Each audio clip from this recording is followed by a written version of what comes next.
जो book release होने का मोमेंट है वो कैसे आया? उन दिनों में मैं डॉक्टर एपीजे अब्दुल कलाम साहब से इंटरनेशनल कॉन्फ्रेंस में मिला। उन्होंने एक बात कही थी, क्या हुआ जब आप जज नहीं बन पाए, आप जजों को पढ़ाओगे। इन चीजों के अलावा आप किस चीजों का और शौक रखते हो? मुझे दूसरों के लिए लड़ना पसंद है। जब मैं अवार्ड लेने गया 2016 में, 6 बंदे मुझे सामान की तरह ढो रहे हैं और एक लाश को जैसे उठाते हैं 4 बंदे वैसे अंदर डाल रहे हैं, वैसे बाहर निकाल रहे हैं।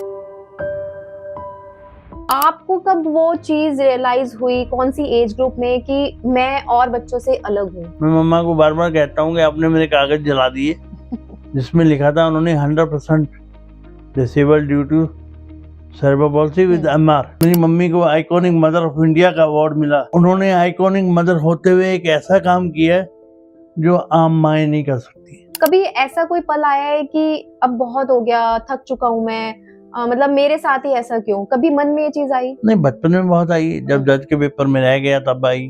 पर मैं ये मानता हूँ कि गलतियों से इंसान सीखता है। अगर इंसान गलतियां नहीं करेगा तो खूबसूरत नहीं बनेगा। नमस्कार, आप जुड़ चुके हैं कपिला द क्रिएटर के साथ और मैं हूं कपिला। और आज मैं आपके सामने एक ऐसे शख्स से मुलाकात करवाने वाली हूं जो न सिर्फ लॉयर हैं बल्कि उन्होंने ऐसी बहुत सारी मुश्किलों का सामना करके अपने जीवन को आसान बनाने की कोशिश करी है। जी हाँ, बहुत से लोगों का ये मानना है कि हम एक ऐसे लेवल या मुकाम को तभी हासिल कर पाते हैं जब हम मेंटली या फिजिकली स्ट्रांग होते हैं। लेकिन इन सभी चीजों के बारे में गलत ठहराते हुए मेरे साथ आज मौजूद हैं विवेक जोशी, जो जलंधर के ही रहने वाले हैं। तो मैं आपकी मुलाकात उनसे करवाने वाली हूँ। तो मेरे साथ मौजूद हैं विवेक जोशी जी। जोशी जी, आपका बहुत बहुत स्वागत है। नमस्कार कपिला जी। जोशी जी, जैसे कि मैं देख भी पा रही हूँ कि आप जो है एक व्हील चेयर पे बैठे हैं और फिजिकली आप स्ट्रांग नहीं हैं। कहीं ना कहीं मेंटली भी देखा जाता है, बचपन से आप अपने ऊपर बहुत सारी मुश्किलों का सामना करते आ रहे हैं। तो सबसे पहले जो हमारे दर्शक हैं, आप उन्हें बताएं कि एक्चुअल में बचपन से लेके अब तक आपको कौन कौन सी जो मुश्किलें हैं सामने आई हैं?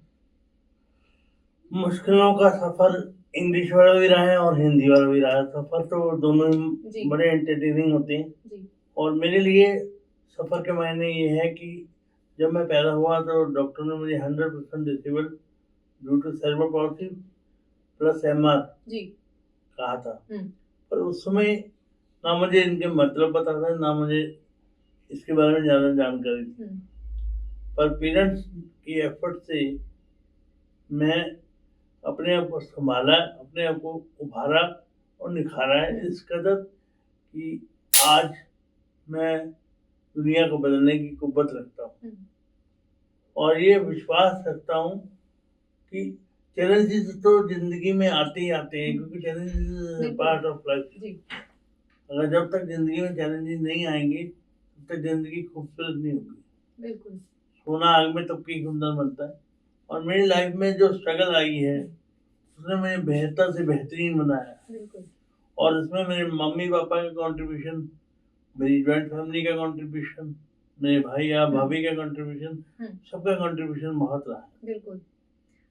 मैं बात करना चाहूंगी, आपने अब तक बुक्स भी लिखी हैं। हाँ जी। आई थिंक शायद आपने 3 बुक्स लिखी हैं, लेकिन सबसे पहली बुक की हम बात अगर करें तो आपको डॉक्टर एपीजे अब्दुल कलाम, जो हमारे पूर्व राष्ट्रपति थे, तो उन्होंने आपकी बुक रिलीज करी थी। वो जो मूवमेंट था एक, उस मूवमेंट के बारे में आप बताएं। और अब सबसे पहले तो हमारे दर्शकों को अपनी उस बुक के बारे में जरूर बताएं।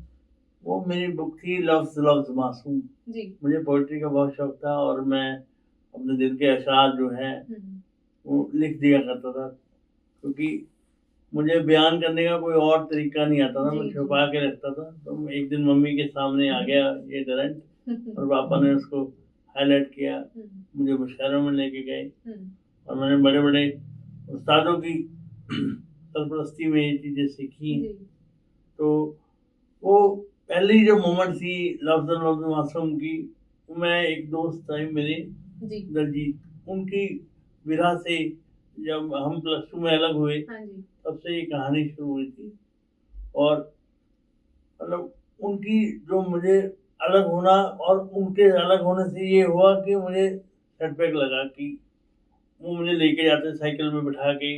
उस समय थोड़ा मैं फिट था, तो उस समय ये था कि मैं फिजिकली एक्टिव था थोड़ा, इतनी डिसेबिलिटी नहीं थी, मतलब इतनी क्रेविंगनेस नहीं थी, इतनी ज़्यादा ओवर नहीं था। तो उस समय ये था कि मैं अपने दिल के अशआर लिख देता था, तो लिख के मैं कागज़ों में लिख देता था। मम्मी ने पढ़ लिया और पापा को बताया, तो पापा ने उसको उभारने का काम किया। पापा मुशायरों में लेके जाते थे। इस तरह मैं 60 पोएमें लिखी पहली, और बाई चांस मुझे मौका मिला, इंटरनेशनल कॉन्फ्रेंस में मेरे 2 लेक्चर्स थे और जज बनने की मैं प्रिपरेशन कर रहा था। 2 नंबर से मैं उसमें रह गया था। तो जब मैं 2 नंबर से रह गया, मैं डिप्रेशन में आ गया। थोड़ा-सा सेटबैक लगा कि इसमें भी फेलियर आ गया, इसमें भी आप कामयाब नहीं हुए। आप किसी भी फील्ड में कामयाब नहीं होते। तो जब ये टैग दुनिया लगाती है, तो फिर आप सोचने में मजबूर होते हैं कि आप दुनिया के आईने से अपने आप को देखने लगते हैं, और तब प्रॉब्लम आती है। तब मुझे अब्दुल कलाम साहब से मिलने का सौभाग्य प्राप्त हुआ। उनसे मेरी बुक रिलीज हुई, और बुक रिलीज होने के समय ये बात तब की थी जब उन्होंने कहा कि don't limit your success to yourself only, spread your knowledge all over the world. तो उनके ये शब्द थे कि क्या हुआ जब आप जज नहीं बन पाए, आप जजों को पढ़ा सकते हो। मतलब उस टाइम पे आप जुडिशियल के एग्जाम दे रहे थे या दे चुके थे? नहीं, दे चुका था। अच्छा। और उसमें उस टाइम में मेरा एक्सीडेंट हो गया था एक्चुअली। अच्छा जी। और उससे पहले मैं थोड़ा बहुत काम कर लेता, फिर मैं टोटली व्हीलचेयर पे आ गया। थोड़ा बहुत वॉकर से चल लेता, 3 मंजिल तक ऊपर सीढ़ियाँ चढ़ लेता था, बैठ के जाता था। तो उस समय जब मेरा एक्सीडेंट हो गया, तो बिल्कुल रिब्स हिल गई, और ऐसी हालत में मेरे जो जज साहब थे, जो मुझे ट्रेनिंग दे रहे थे, वो RL चौहान जी थे। उन्होंने मुझे ट्रेनिंग दी और उन्होंने कहा कि ऐसी हालत में तू पेपर दे सकता है। छिल गई थी बिस्तर में, मैं 8 महीने के लिए आ गया था। फिर वहाँ से सर्वाइव करना मेरे लिए और टफ हो गया था, क्योंकि जब एक बार आप, एक तो आप बचपन से 100% डिसेबल है, ऊपर से आपके चोट लग जाए, रिब्स हिल जाए, तो उस समय आपको क्वेश्चन आपकी एग्जिस्टेंस पे हो जाता है कि आप कैसे सर्वाइव करेंगे। तो ये 8 महीने मेरे लिए बहुत चैलेंजिंग थे। उसमें मुझे अपने आप को पुश करना था टू माय लिमिट्स, क्योंकि 8 महीने बिस्तर पे रहना और वॉशरूम वगैरह सब बिस्तर पे होना, it is a very challenging task. तो उन दिनों में मैं डिप्रेशन में चल रहा था। डिप्रेशन की दवाइयाँ चल रही थी, डॉक्टर सरीन थे यहाँ पे मॉडल टाउन में, उनसे दवाई चल रही थी। और इन द मीन टाइम मुझे दवाइयों का असर नहीं हो रहा था। तो डॉक्टर A.K. पुरोहित है हमारे हैदराबाद में, जिन्होंने सर्वो पॉलिसी का, इन्होंने ट्रायल केस में मेरा ट्रीटमेंट किया था। तो जब इन्होंने ट्रीटमेंट किया था, तो तब से हम 89 से उनके संपर्क में थे जी। और उन्होंने ये कहा कि हम इंटरनेशनल कॉन्फ्रेंस करा रहे हैं, वहाँ पे 2 मोटिवेशनल लेक्चर विवेक के रखेंगे। हाँ जी। विवेक को बुलाएंगे वहाँ पे, इसको ट्रीटमेंट भी करेंगे और इसको आप ले आओ। तो वहाँ ब्रह्म कुमारी इसके आश्रम में मैं वहाँ पे 1 महीना रहा, और उन दिनों में मैं डॉक्टर APJ अब्दुल कलाम साहब से इंटरनेशनल कॉन्फ्रेंस में मिला, उनसे बातचीत की। उन्होंने मुझे मोटिवेट किया कि उन्होंने एक बात कही थी, don't limit your success to yourself only, spread your knowledge all over the world. क्या हुआ जब आप जज नहीं बन पाए, आप जजों को पढ़ाओगे। तो तब से मैंने उसी दिन से ये निर्णय कर लिया कि मैं दवाई नहीं खाऊंगा, और मैं दवाइयाँ वहीं पे। आपको और मोटिवेशन वहां से मिला? हाँ, फिर मैंने जज बनने का भी इरादा छोड़ दिया। मुझे ये लगा कि मेरी फाइट ऐसी नहीं है कि मैं सिर्फ अपने लिए लड़ूं, मुझे अपने जैसों के लिए लड़ना है। जो बुक रिलीज होने का मोमेंट है, वो कैसे आया? वो उन्होंने, डॉक्टर साहब ने पहले ही उनको ब्रीफ कर दिया था ये, क्योंकि उन्होंने मुझे ये कहा था कि अगर डॉक्टर साहब ने, APJ अब्दुल कलाम साहब ने अगर मना कर दिया तो कैसे होगा। मैं क्या, मैंने करानी ही उनसे है। तो वहाँ पे जो मैं उन दिनों में मैं बहुत कुछ मेडिटेशन वगैरह कुछ सीख रहा था। जी। तो मैंने वहाँ से एक वर्ड कैरी किया, संकल्प से सृष्टि। क्या बात है। तो उसी से मेरी दूसरी बुक की जो आई थिंक टाइटल भी वही है आपका। हाँ, तो वो बुक की शुरुआत होगी। तो मैं संकल्प करने लग गया कि मैं अब्दुल कलाम साहब से अपनी बुक रिलीज करा रहा हूँ। जब मुझे पता नहीं था कि वो आ रहे हैं, वो कहते तूफान भी आ सकता है। उन्होंने वो पूरी कोशिश की कि नहीं, इसको हम अगर ना हुआ तो डिसहार्टन हो जाएगा, फिर मुश्किल हो जाएगा।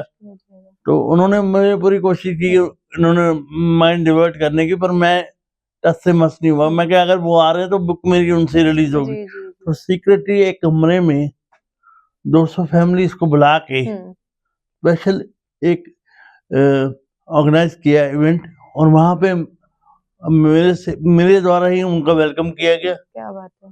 और उनको बताया गया कि मेरे ये स्टेटस है, तो उन्होंने मुझे मोटिवेट किया और मेरी बुक पे उन्होंने साइन करके दिए। और तब उन्होंने कहा कि I am releasing your book, और इस बुक के बाद मकाम और भी हैं। तब से मिशन मेरा लाइफ का चेंज हो गया। मुझे डिसेबिलिटी के लिए काम करना है और डिसेबल लोगों की दर्द को समझना है। ये मिशन लेके तब से मैं चल रहा हूँ। और उसके बाद 2016 में मुझे नेशनल अवार्ड मिला डिसेबिलिटी का, सेल्फ एम्प्लॉयड कैटेगरी में, डॉक्टर प्रणब मुखर्जी सर से, प्रेसिडेंट ऑफ इंडिया। वो भी बहुत बहुत प्राउड का मोमेंट था जब उन्होंने मेरे काम को रिकॉग्नाइज किया। और 2017 में मेरी मम्मी को आइकॉनिक मदर ऑफ इंडिया का अवार्ड मिला। क्या बात है। जो मेरे लिए बहुत प्रेस्टिजियस अवार्ड था।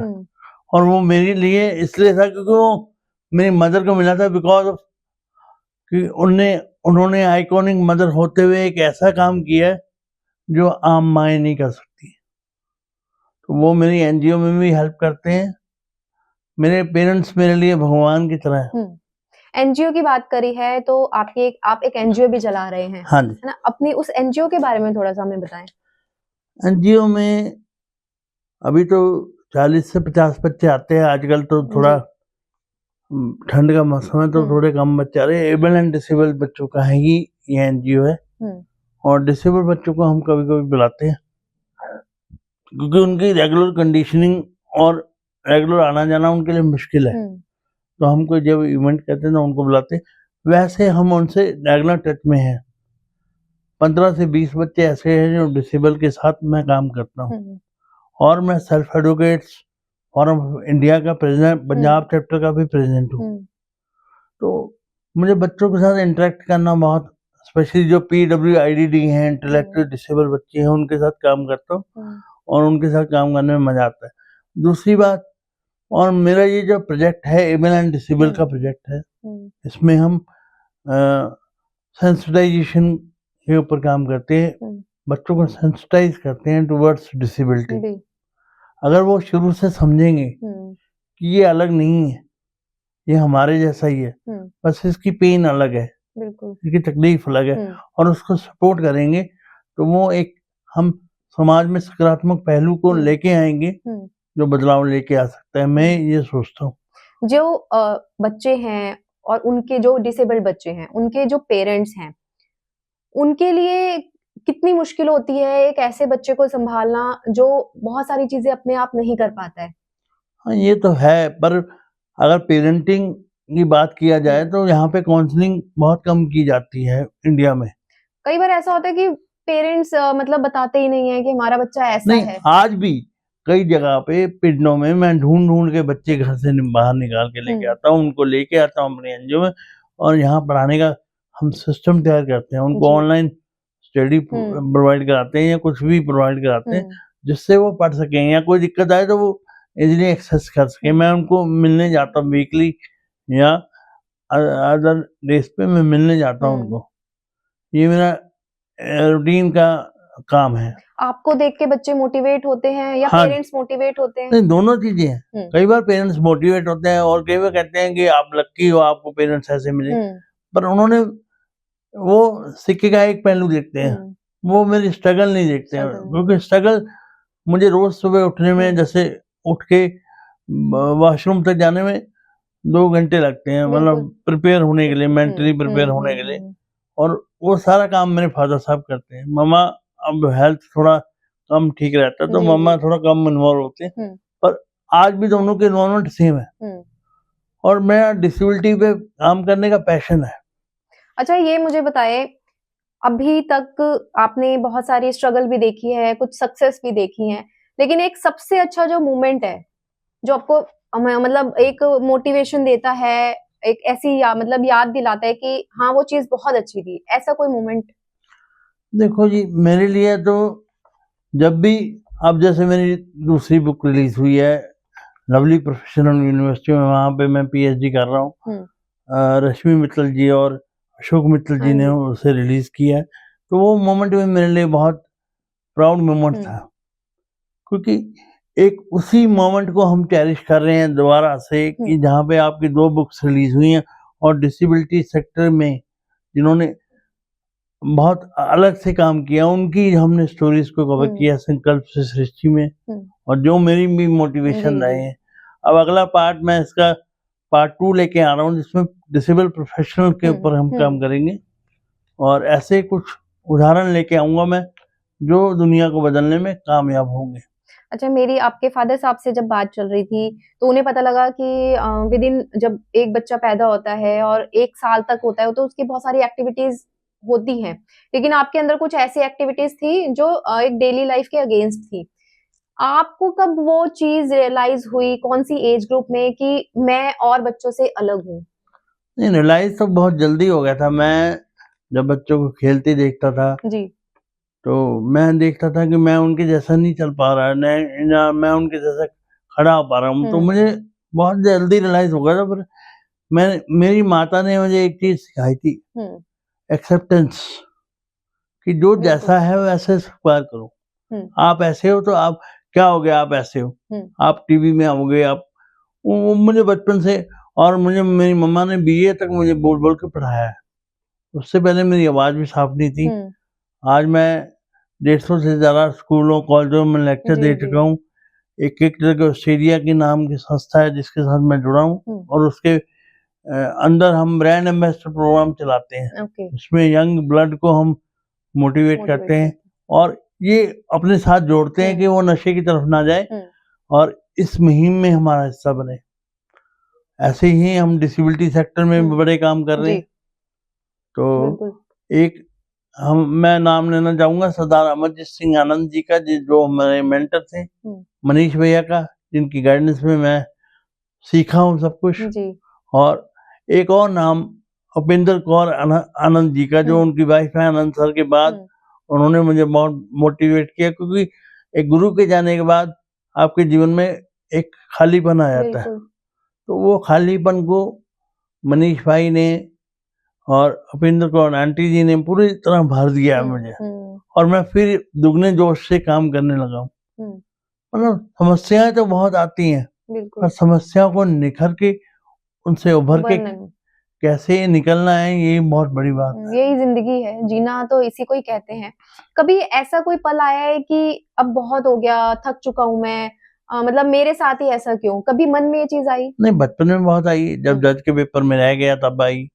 तो मैंने 1-2 बार गलतियां भी की, जिससे हम पब्लिकली नहीं कहते कि एक्सेप्टेबल है, पर मैं ये मानता हूँ कि गलतियों से इंसान सीखता है, उभरता है, निखरता है, और अगर इंसान गलतियां नहीं करेगा तो खूबसूरत नहीं बनेगा। और जिंदगी खूबसूरती का एक आयाम तुम्हें हर दिन देती है। आप कितनी खूबसूरती से उसको वेलकम करते हैं, ये आपकी आदत में शुमार होना चाहिए। अब भी मेरे पास कोई बच्चा आता है तो मैं उसको हक करता हूँ, मिलता हूँ प्यार से, और ये कहता हूँ कि जिंदगी खूबसूरत है, निराश होने के लिए कोई भी जगह नहीं है। और ये बड़ी अच्छी बात लगती है मुझे कि हाँ, हम किसी की ज़िंदगी बदल सकते हैं। अगर जब मुझे सबसे पहले खुशी तब हुई थी जब मैंने एक बच्चे की लाइफ, एक बच्ची थी, वो +2 के बाद आई, और वो आज एमए इंग्लिश करके बैठी है, और सीपी वाली बच्ची है। तो वो पढ़ना छोड़ रही थी, मैंने कहा तू पढ़ना नहीं छोड़ना, तूने एमए करनी है। तो प्रोफेसर साहब ने मेरे पास भेजा था, मैं दोबा कॉलेज में पढ़ा हूँ। तो दोबा कॉलेज के प्रोफेसर ऐसे थे, doctor DK Joshi, Daljit sir और रघुवीर सर, प्रोफेसर चाहल, ऐसे प्रोफेसर थे जिन्होंने इस बेजान मूर्त को तराशा है, निखारा है, और उन्होंने ये प्रूव करके दिखाया कि एबिलिटी और डिसेबिलिटी सिर्फ माइंड का इश्यू है। हाँ, आपके साथ ऑब्स्टेकल ये आती है नजरिया आपका क्या है, लोग आपको किस नजरिए से देखते हैं, कैपेबल के नजरिए से देखते हैं कि इनकैपेबल के नजरिए से देखते हैं। आपकी जो अभी तक की जर्नी रही है उसमें आपके पेरेंट्स का बहुत सपोर्ट रहा है। हाँ जी। अगर हम उसके अलावा और लोगों की बात करें, बाहर के फैमिली मेंबर्स या आपके जो फ्रेंड्स रहे हैं, उनका कितना सपोर्ट आपको मिला है? देखो जी, मेरी सबसे बड़ी सपोर्ट तो मेरी फैमिली है। मेरा ब्रदर विशाल जोशी है जी, ललित जोशी हैं, और मेरे तमाम चाचों का सहयोग मिला है। और मैं जहाँ पर एनजीओ की बात आती है तो यहाँ पर हमारे एक टीचर हैं सोनिया मैम करके जी, वो इंचार्ज हैं यहाँ पे, और उनकी डेडिकेशन के साथ, उनके सहयोग के साथ, क्योंकि मैं अकेला ये सारा काम नहीं कर सकता, मम्मी भी मेरे साथ लगे होते हैं। क्योंकि आप अगर 50 बच्चों को इकट्ठे पढ़ा सकते हो, नहीं पढ़ा सकते, तो आपको सिलेक्टेड काम करने पड़ेंगे। जो आप पढ़ा सकते हो वो आप पढ़ा सकते हो, जो आप नहीं पढ़ा सकते वो आप किसी और को दें। तो सोनिया मैडम का सहयोग, विशाल जोशी जी का सहयोग बहुत मतलब वैल्यूबल सपोर्ट है मुझे, जो कभी खत्म नहीं होते। जैसे लाइफ में बहुत सारे मुश्किलें, ऑब्स्टेकल्स आते हैं, आपकी लाइफ में तो बचपन से ही ये चीजें साथ रही हैं। हाँ जी। तो आप उन पेरेंट्स को जिनके बच्चे इस तरीके से डिसेबल्ड हैं, उनके लिए क्या आप मैसेज देना चाहते हैं कि ये जो हमारे बच्चे हैं, इनमें भी कहीं ना कहीं, अगर वो डिसेबल्ड हैं, लेकिन उनमें भी कोई ना कोई एक ऐसी चीज या एक ऐसा टैलेंट छुपा है जिसे निखारने की जरूरत है? हाँ, बिल्कुल सही कहा आपने। देखो, ईश्वर ने हमें सबको अलग अलग बनाया है। हमारे फुटप्रिंट, फिंगरप्रिंट्स किसी से नहीं मिलते। हम सब में यूनिक एबिलिटी है, और उस यूनिक एबिलिटी को निखार के बाहर कैसे लेके आना है, ये एक पेरेंट्स का रोल है। पेरेंटिंग में हमें ये सिखाया जाता है कि हम उस बच्चे को, टैलेंट को कैसे बाहर निकालें। पर जब बच्चा डिसेबल हो जाता है तो बच्चों के पेरेंट्स क्या, कि बहुत सारे ऑब्स्टेकल आ जाते हैं, कि एक फाइनेंशियल ऑब्स्टेकल आ जाता है कि हाँ ये दिक्कत होगी, अब इस पे खर्चा होगा, जैसे मेरी मम्मी पापा को हुआ। ऐसे बहुत सारे मतलब मेंटल प्रेशर आ जाता है, लोगों का प्रेशर आता है, सोशल स्टिग्मा आता है, टैक्स लगते हैं, ये डिसेबल है, ये है, ये नहीं कर सकता। मैं कई ऐसे बच्चे जानता हूँ, जैसे हमारा भवनीश है, ईश्विंदर है, आप मेरी बुक में ये कहानियां पढ़ेंगे, मैं आपको देके भेजूंगा यहाँ से। और उसमें आप ऐसे ऐसे बच्चों की कहानियां पढ़ेंगे जिन्होंने बहुत कमाल के काम किए हैं, because of with the disability और विदाउट डिसेबिलिटी। उन्होंने ऐसे काम किए कि दुनिया हैरान है, और दाता तले उंगली दबा देती है। बस नजरिए की जरूरत है, नजरिया दुरुस्त करने की जरूरत है। हमने सुना है आप गुनगुनाते भी हैं, तो अपनी कोई लिखी हुई शायरी या गजल या जो पोएम्स हैं, कोई एक 4 लाइनें हो जाए। मैं आपको यही, पहले तो मैंने कुछ और सोचा था, पर मैं अब कुछ और सोच रहा हूँ कि मेरा मन ना थोड़ा बहुत ज्यादा एक्साइटेड हो जाता है जब आप जैसे क्रियाशील व्यक्ति, जैसे आपने कपिला क्रिएटर कहा, तो एक रचनात्मकता आपके अंदर से उभर के आती है। तो मैं एक ही शेर से अपनी गजल का शेर सुनाता हूँ कि हर लम्हा खुशगवार है, अब मैं मजे में हूँ। हर लम्हा खुशगवार है, अब मैं मजे में हूँ। जिंदगी से प्यार है, अब मैं मजे में हूँ। है सफर अभी जारी, मैं थका नहीं हूँ, मैं रुका नहीं। बस उलझने दो चार है, मैं मजे में हूँ। और जीवन के सफर में कभी तुम मायूस ना होना। जीवन के सफर में कभी तुम मायूस ना होना। कहना हर बार है, मैं मजे में हूँ। कहना हर बार है, मैं मजे में हूँ। और दिल की जंग जितना आदत है मेरी, पर हारना फितरत नहीं। दिल जंग को तैयार है, और अब मैं मजे में हूँ। हर लम्हा खुशगवार है, और मैं मजे में हूँ। इस जिंदगी से प्यार है, अब मैं मजे में हूँ। और हर सफर अब है सफर जारी, अभी रुका नहीं, अभी थका नहीं। बस उलझने दो चार हैं, अब मैं मजे में हूँ। तो बहुत खूब कहा इन्होंने कि लम्हा कोई भी हो या मौका कोई भी हो, मैं मजे में हूँ।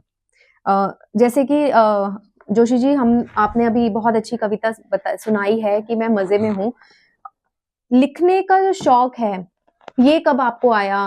बुक तो बहुत बाद में आपने ये छपवाई होगी, लेकिन जब हम कहते हैं ना मन के अंदर बहुत सारे भाव होते हैं, उसको हम किसी तरीके से बाहर निकाल लेते हैं, तो वो लिखने का शौक कब आपको पैदा हुआ? लिखने का शौक मुझे बहुत लेट +1 +2 में शुरू हुआ, जब मैं अपने दिल के गुबार निकाल नहीं पाता था। तो मैं एक्सप्रेसिव नहीं था शुरू से अपने बातों को रखने में। तो जैसे मैंने बताया कि दिलजीत मेरा दोस्त था, वो मुझसे अलग हो गया। वो हम साइकिल पे आते थे, मतलब वो साइकिल पे मुझे लेके जाता था। पहली बार मैं साइकिल राइड सीख रहा था उसके साथ। मतलब वो जो एक इंसिडेंट था, वहां से आपको वहां से ये जर्नी शुरू हुई थी कि हाँ, लिखना शुरू किया। फिर अगर वो मैं दबा देता या मेरी मदर ने मुझे मोटिवेट ना किया होता, क्योंकि मेरी मम्मी ने मेरी जो गजलें हैं फाइनल की हैं, उसको रूप दिया है लिखने में। मैं रफ लिख के छोड़ देता था, वो साफ साफ लिख के फिर पूछ के कि क्या करना है। मैं मतलब BA तक मैं मम्मी के साथ पढ़ा हूँ। उसके बाद मुझे हेल्पर मिलते रहे हैं और आज भी मैं हेल्पर्स के साथ ही पढ़ रहा हूँ। तो मतलब ये किस्सा तब का था कि जब हम भरपूर जवानी के लुत्फ में आते हैं, जिंदगी के उतार चढ़ाव के मंजर को देखते हैं, तो एक मेयार सा आ जाता है कि हम सोचते हैं कि जिंदगी क्या यही जिंदगी है, क्यों है ये जिंदगी, कैसी है ये जिंदगी। जब हम जिंदगी से सवाल करते तो उत्तर अपने आप से आते हैं। तो वो उत्तर तब आए और उनको मैं कागजों पे लिखना शुरू किया। तब मैं आसपास जो देखता था वो नोट डाउन कर लेता था, उसको फिर पोएट्री में ढाला गया, उसको निखारा गया और ऐसे ही पोएट बन गया। क्या बात।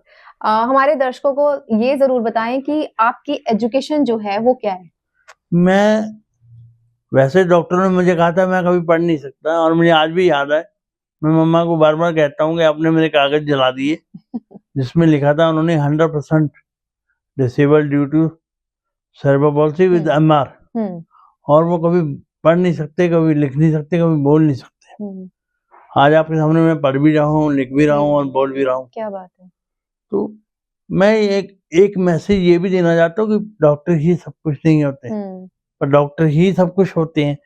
अगर ये भी दोनों चीजें हैं, अगर इस चीज को समझ लिया जाए, अगर अच्छे डॉक्टर हैं तो आपकी जिंदगी बना देंगे। जैसे डॉक्टर AK पुरोहित या मल्लिकार्जुन सर हैं, ऐसे डॉक्टर हों तो जिंदगी बदल देते हैं। तो मतलब ऐसा बहुत कुछ है जो मैं बताना चाहता हूँ, पर मेरे पास शब्द और टाइम का रेस्ट्रेन करके मैं आपको नहीं बता। एजुकेशन की बात कर रहे थे हम। हाँ, तो मैंने BA किया है जी। पहले +2 तक करना औखा था, फिर मैंने BA किया है, फिर LLB, LLM, MBA, MSW, now I am pursuing my PhD in disability management and law. क्या बात है। वो भी लवली से। जी। तो अभी इसके आगे आपके फर्दर क्या प्लान्स हैं? अभी इसके बाद मैं एक और MA करूंगा जब मेरी PhD पूरी हो जाएगी, अगर ईश्वर ने चाहा तो। तो कितना टाइम आप पढ़ने में देते हैं? जब अभी आप PhD भी कर रहे हैं, तो कितना समय दे पाते हैं वो पढ़ने के लिए? नहीं, पढ़ने में मुझे एक्चुअली दिक्कत हो रही है, मेरी लेफ्ट आई की विजन जा रही है जी। थोड़ा सा मुझे हेल्पिंग की जरूरत हो जाती है। मेरे साथ मेरे बच्चे हैं, कुछ बच्चे हैं जो मेरी हेल्प करते हैं। एक बच्ची लॉ कर रही है, वो मेरी हेल्प करती है, उसका नाम डिम्पल है। तो ऐसे ही कुछ बच्चे मैंने बनाए हुए अपने हेल्प के लिए, उनको मैं पढ़ाता भी हूँ और उनसे पढ़ता भी। एक चीज और मैं जानना चाहूंगी, हम काफी देर से सबसे पहले बात कर रहे हैं एक डिसेबल्ड जो प्रॉब्लम है सेरेब्रल, उसके बारे में डीपली थोड़ा बताएं कि एक्चुअल में ये जो प्रॉब्लम है किस चीज से जुड़ी है, न्यूरोलॉजिकल प्रॉब्लम है या आपकी फिजिकल किसी चीज से जुड़ी हुई है, वो जरूर बताएं। सेरेब्रल मीन्स होता है ब्रेन और पैल्सी मीन्स अधरंग। जब ब्रेन ने कोई सिग्नल देना है बॉडी को, और ये at the time of birth भी हो सकता है, बाय बर्थ भी हो सकता है और आफ्टर बर्थ भी हो सकता है। और इसमें ऑक्सीजन का जो है, ऑक्सीजन का जो वो है प्रोसेस, वो ब्रेन तक नहीं पहुंचती ऑक्सीजन, जिसकी वजह से कुछ पोर्शन डेड हो जाता है और वो प्रॉपर्ली काम नहीं करता। I have gone through 7 operations. Okay. और उसमें भी ये जो राइजोटोमी है ऑपरेशन, न्यूरो का था, Nizam institute of medical sciences Hyderabad में हुआ था। ये ट्रायल केस था जी। और उनको बकरा चाहिए था हलाल करने के लिए, मैं बकरा मिल गया उनको। तो उन दिनों में ये 89 की बात है और उस समय ये किया गया, उन्होंने रीढ़ की हड्डी में जंक्शन बॉक्स होता है, उसको खोल के उसको कनेक्ट कर दिया गया ब्रेन। उससे पहले मेरे बॉडी में सेंसेशन नहीं थी, मुझे पता नहीं लगता था। उसके बाद सेंसेशन आई, ब्रेन भी एनहेंसमेंट होती रही। तब कितनी एज रही होगी तब आपकी? तब मेरी 9 साल थी। ओके, तो मतलब आपको पूरा वो याद है उस टाइम? हाँ जी, हाँ जी, पूरा याद है, क्योंकि मेरी मेमोरी ही एक ऐसा पार्ट है जो मुझे अच्छी तरह याद है। बुरे पलों को मैं जल्दी भुलाना चाहता हूँ, अच्छे पलों को मैं याद रखना चाहता हूँ। तो उसके अलावा और कौन सी सर्जरीज? ऑर्थोपेडिक सर्जरीज हुई है 6 पैरों की, और बाकी बॉडी की भी हुई है, गॉल ब्लैडर में निकला हुआ, काफी चीजें हैं, और मैं उन पर जिक्र नहीं करता क्योंकि it is part of life. You have to enjoy the process of life. Process बहुत जरूरी है लाइफ में। प्रोसेस नहीं होगा ना, आप एक्सेप्टेंस के साथ प्रोसेस को एंजॉय नहीं करेंगे तो आप एक कंप्लीट ह्यूमन बीइंग नहीं बनेंगे। अच्छा, अगर हम इन सारी चीजों को एक तरफ रखें, साइड रखें, उसके अलावा हम ये सोचें कि मेरी कुछ हॉबीज भी हैं, तो उसमें आपकी हॉबीज मतलब क्या हैं? किस चीज, इन चीजों के अलावा आप किस चीजों का और शौक रखते हो? मुझे दूसरों के लिए लड़ना पसंद है, दूसरों को मोटिवेट करना पसंद है, और जो कोई निराश हो, हताश हो, उसको कहना कि जिंदगी बहुत खूबसूरत है, ये बहुत मुझे अच्छा लगता है। तो मेरे पास ऐसे लोग बहुत आते हैं, ऐसे पेरेंट्स आते हैं, ऐसे बच्चे बहुत आते हैं जो कहते हैं हमसे नहीं होगा।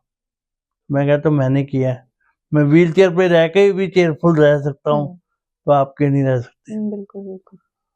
क्रिकेट का शौक है आपको देखने का? हाँ, देखने का है, क्योंकि मैं ये व्हील चेयर क्रिकेट से जुड़ा हुआ था पहले, और मैं अपनी व्यस्तताओं के करके इसमें समय नहीं दे पा रहा हूँ। और मैं पहले सोचा था पैरा गेम्स में जाने का, पर due to my physical restraint, अब जो हालत डिटेरिएट हो रही है धीरे धीरे, उसको रिस्ट्रेन करने के लिए मुझे बहुत सारी एफर्ट लगानी पड़ती है अपने आप पर भी। और अगर हम कोई बात करें, लाइक गाने सुनने का शौक होता है? गाने सुनने का है, बट समय नहीं है। समय नहीं है? किस तरह के गाने सुनने का पसंद करते हैं? All type. नहीं, जो आजकल के सॉन्ग्स आ रहे हैं नहीं, वो तो मीनिंगलेस होते हैं। वो नहीं। कौन से ऐसे सॉन्ग्स पुराने? कोई पुराने गाने सुनने का शौक है, लता मंगेशकर जी, रफी साहब, किशोर दा, इनको सुनते थे पुराने, और बड़ा मजा आता था। मेलोडियस लिरिक्स जिसमें कुछ मीनिंग हो, मीनिंगफुल हो पूरा। अच्छा, फूडी हैं आप? हाँ, फूडी थोड़ा बहुत हूँ। क्या पसंद है खाने में? फूडी में ऐसा है कि जो मेरे पसंद का वो खा लेना, जो नहीं हो छोड़ देना। नहीं, फिर भी कोई एक स्पेशल चीज होती है जो घर में कभी मम्मी से फरमाइश करके बनवाई हो? हाँ, वो है बेसन का चीला। क्या बात है। बाहर का फास्ट फूड का शौक है? नहीं, फास्ट फूड मैं कम खाता हूँ, बाकी चीजें नहीं लेता हूँ। मीठा पसंद है? मीठा कम, व्हील चेयर पे बैठना होता है तो मुझे कम इंटेक लेना है मीठे का, तो मुझे ये पता है कि क्या क्या चीजें मुझे नुकसान करेंगी, पर कभी कोई एक मिठाई पर्टिकुलर जो बहुत पसंद हो? मिठाई पेड़ा है, मथुरा का पेड़ा। Okay, nice. कभी गए हैं मथुरा आप? हाँ जी, मथुरा गया हूँ। तभी आपको पसंद है। वहाँ की कोई याद?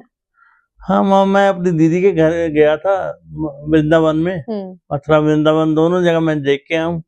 और वहाँ पे उनके घर में ना एक मोर आता था, और जब मॉर्निंग में हमने बैठना, मोर ने आना तो उन्होंने बिस्कुट खिलाना, और मोर ने नाचना वहाँ पे। अच्छा।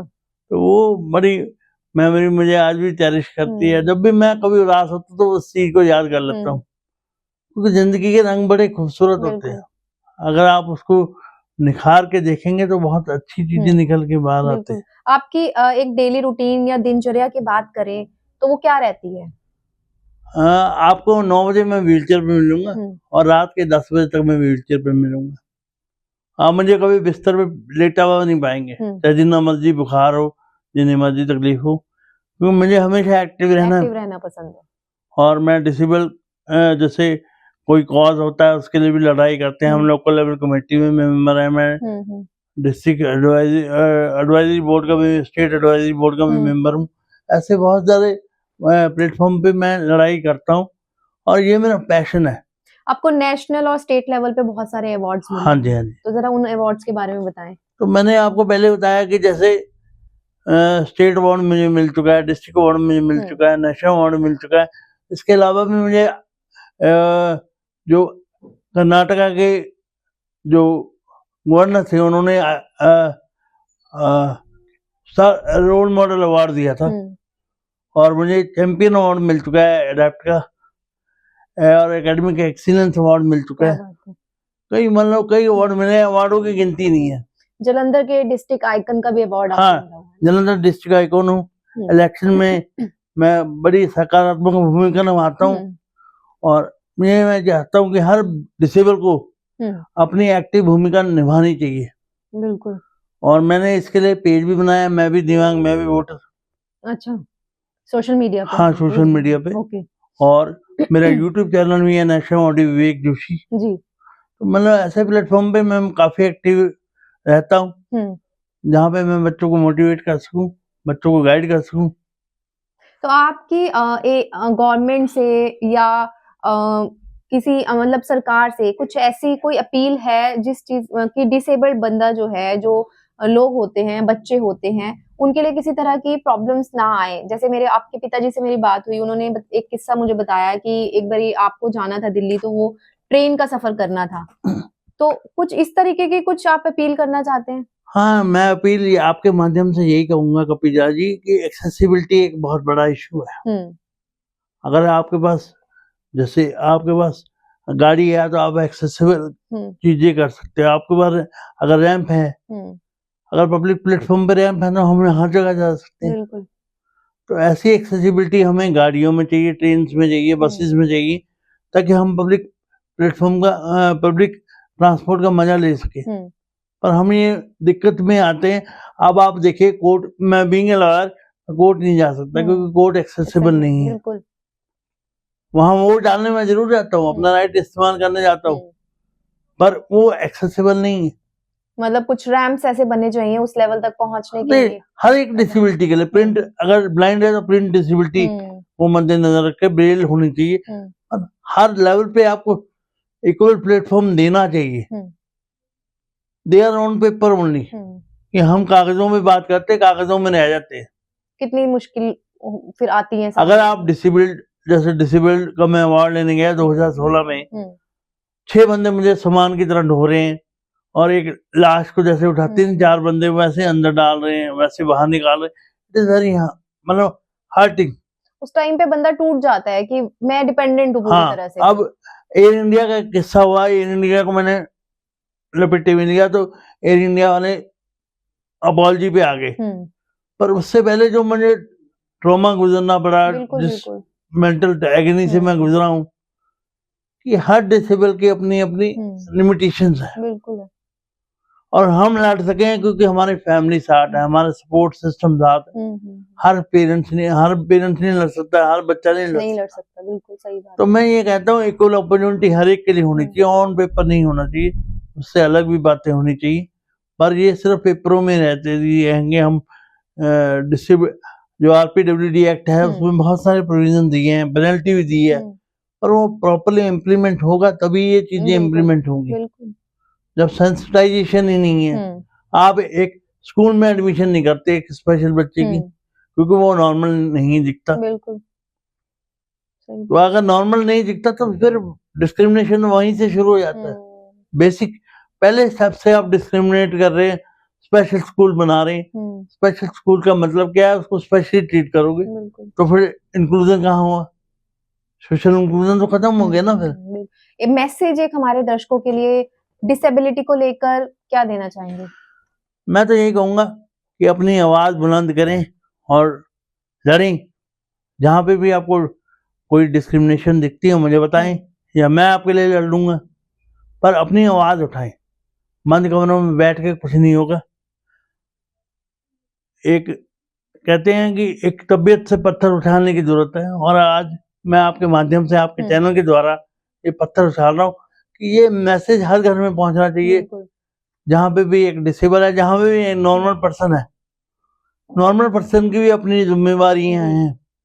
उनके आसपास भी कोई डिसेबल होगा, उसकी हेल्प करनी है, उसकी सेंसिटाइज करना है आसपास के एनवायरनमेंट को, ताकि वो अपनी खुल के जिंदगी जी सके। मेरे पेरेंट्स, मैं लकी हूँ, मुझे पेरेंट्स इतने पढ़े लिखे मिले हैं, ताकि जो मैं कर सकता हूँ वो मैं कर रहा हूँ। पर हर एक बच्चा इतना लकी नहीं होता, और हर पेरेंट्स को कहता हूँ अपने बच्चे पर विशेष ध्यान दें, उसकी एबिलिटी को निखारें, ताकि वो खूबसूरत बन सके, जिंदगी से प्यार करें, जिंदगी का एहतराम करें। जिंदगी खूबसूरत है। बिल्कुल। आई होप कि आप और अच्छा मुकाम हासिल कर पाएं। आपसे बात करके मुझे बहुत अच्छा लगा और बहुत बहुत शुक्रिया आपका। तो मेरे साथ मौजूद थे विवेक जोशी जी। आप देख ही पा रहे होंगे कि व्हील चेयर पे होते हुए भी उन्होंने कितने सारे मुकाम को पाया है, लेकिन उन मुकाम को पाने के लिए उनके सामने बहुत सारी मुश्किलें भी आई हैं, और उन मुश्किलों को पार करके आज वो आपके सामने हैं और बहुत अच्छे लेवल पे हैं। तो अगर आपके पास भी कोई इस तरह का बच्चा है आपकी फैमिली में, या इस तरह की कोई मेंबर है आपकी फैमिली में, तो आप विवेक जोशी जी से कंसल्ट कर सकते हैं, क्योंकि वो न सिर्फ एक नॉर्मल इंसानों की तरह अपनी लाइफ को बिता रहे हैं, बल्कि वो एक मोटिवेशनल स्पीकर भी हैं, और इस तरह के लोगों को बहुत ज्यादा मोटिवेट भी कर रहे हैं, आगे लेकर आ रहे हैं, क्योंकि उनका ये मानना है कि हमें हर एक बच्चे को समझने की जरूरत है। तो इस तरह की और भी अपडेट्स के लिए आप जुड़े रह सकते हैं मेरे साथ, और देखते रहिए कपिला द क्रिएटर। नमस्कार।